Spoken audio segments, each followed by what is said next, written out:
Hello everyone, আসসালামু আলাইকুম। সবাই কেমন আছেন? আশা করি সবাই ভালো আছেন। তো আজকে শুক্রবার, জুম্মা মুবারক, আপনাদের অগ্রিম জুম্মা মুবারক দিলাম। তো অবশ্যই আপনারা এই বিনোদন হসপিটাল 009 এর পক্ষ থেকে আপনাদের আন্তরিকভাবে শুভেচ্ছা ও অভিনন্দন। যদি চ্যানেল থেকে দেখে থাকেন অবশ্যই এটা সাবস্ক্রাইব করে দেবেন নতুন হলে, আর যদি পেজ থেকে দেখে থাকেন অবশ্যই এটা ফলো করে দিবেন। তো আমার বার্তা, আজকের বার্তা হলো একটাই, গরুর গোশ গরুর গোশ গরুর গোশ। এর আগের ভিডিও গরুর গোশ নিয়ে দিয়েছি। গরুর গোশ কিন্তু একটু বেশি করে খাবেন ভাই। গরুর গোশ না খাইলে কিন্তু শ্বশুর বাড়িতেও মজা নেই। শ্বশুর বাড়ি মানে কি? খাউন আর খাউন। আর কুরবানি ঈদ মানে কি? গরুর মাংস। তো শ্বশুর বাড়িতে কিন্তু গরুর মাংস ছাড়া কোনো কিছু খাওয়ান চলবে না, ঠিক আছে? শুধু গরুর মাংস চলবে, আর গরুর মাংস ছাড়া কিন্তু কোনো কিছু চলবে না গাইস। আর যারা এখনো পর্যন্ত বিয়ে করেনি তাদের কপালটাই মন্দ।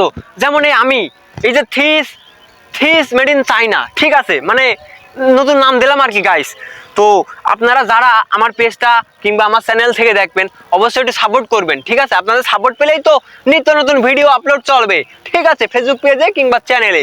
তো অবশ্যই আপনারা, আমি দোয়া করব কালকে যে কুরবানির ঈদটা আমাকে আসতেছে, ওই যে অবশ্যই নামাজটা আগে পড়বেন, ঠিক আছে? নামাজটা পড়ার পরে পাছা উব্দ করে হোক, পাছা মানে তুমি ল্যাংটা করে ঘোরো, তাও কোনো সমস্যা নেই, কিন্তু মজা করবা।